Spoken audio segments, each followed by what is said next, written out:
రోజు ఎన్టీఆర్ని సర్వనాశనం చేయటమే కాదు, జూనియర్ ఎన్టీఆర్ 2009 ఎన్నికల్లో తిప్పుకున్నాడు. యాక్సిడెంట్ అయి ప్రాణం బాగొట్టినటువంటి పరిస్థితిలోకి వచ్చాడు. అతను కొడుకు పప్పుగాడు, ఈ తుప్పుగాడు కొడుకు పప్పుగాడు ఉన్నాడు లోకేష్. వాడికి తా అంటే తందానా అంటాడు. వాడికి పుట్టినరోజుకి చావుకి కూడా తేడా తెలవనటువంటి పనికిరానటువంటి వెధవ వాడు. వాడిని తీసుకొచ్చి ఆ తెలుగుదేశం పార్టీకి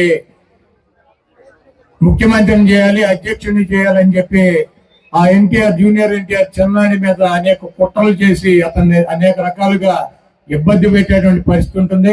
ఎన్టీఆర్ని పెద్ద ఎన్టీఆర్ని కానీ చిన్న ఎన్టీఆర్ని కానీ అభిమానించేటువంటి ప్రతి వ్యక్తి కూడా ఈ దొంగ, ఈ 420 గాడు అయినటువంటి చంద్రబాబుని గొయ్యి తీసి గోతులో కనుక పాతి పెట్టినట్లయితే ఆ పార్టీ రేపు ఎన్టీఆర్ చేతిలోకి వెళ్తుంది. కానీ ఈ పనికి మాలినటువంటి చంద్రబాబుని లోకేష్ ని గెలిపించినట్లయితే ఆ ఎన్టీఆర్ ను కూడా అనాదన చేసి ఆ ఎన్టీఆర్ ని కూడా బయటకి గెంటి ఈ పంది కుక్కలు ఈ పార్టీని ఆక్రమించుకుని పేదల పొట్టగొట్టి వీళ్ళు సంపాదించుకుని కోటాను కోట్ల రూపాయలు సంపాదించుకుని ఈయన మద్దతుదారులు బతికేటువంటి పరిస్థితి ఉంటుంది.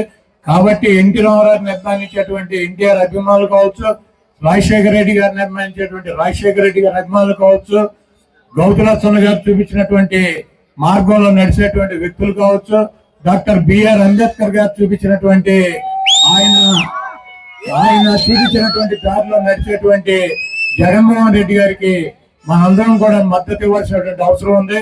ప్రజలను నమ్ముకుని, దేవుణ్ణి నమ్ముకుని మీ ముందుకు వచ్చి నేను మంచి చేశానని చెప్పి మీరు భావిస్తే నాకు ఓటేయమని చెప్పి అడిగేటువంటి జగన్మోహన్ రెడ్డి గారిని అత్యున్నటువంటి స్థానంలో కూర్చోబెట్టి మళ్ళీ ముఖ్యమంత్రిగా చేయాలని చెప్పి మీ అమూల్యమైనటువంటి ఓటు 120 సార్లు మీకోసం అనేక బటన్లకి 2,50,000 కోట్ల రూపాయలు మీ పేద ప్రజల అకౌంట్లకు ఇచ్చినటువంటి జగన్మోహన్ రెడ్డి గారి కోసం ఒక్కసారి బూత్కెళ్ళి 2 బటన్లు నొక్కి ఫ్యాన్ గుర్తు మీద శాసనసభ్యుడిగా నన్ను, పార్లమెంటు సభ్యుడిగా వచ్చేటువంటి జగన్మోహన్ రెడ్డి గారు పంపించేటువంటి వ్యక్తిని గెలిపించాలని చెప్పి ఈ చంద్రముఖిని ఆ ఈవీఎంలోనే ఈ ఒక్కసారి కనుక బంధించినట్లయితే 2029కి ఈ రాష్ట్రానికి పట్టినటువంటి దరిద్రం వదిలిపోతుంది. ఇంకెప్పుడు కూడా మనకి జీవితంలో చంద్రబాబు అనేటువంటి ఫేస్ గానీ, ఆ పేరు గానీ, ఆ బొమ్మ గానీ కనపడకుండా అంతరించిపోతుందని చెప్పి తెలియజేస్తూ సెలవు తీసుకుంటా.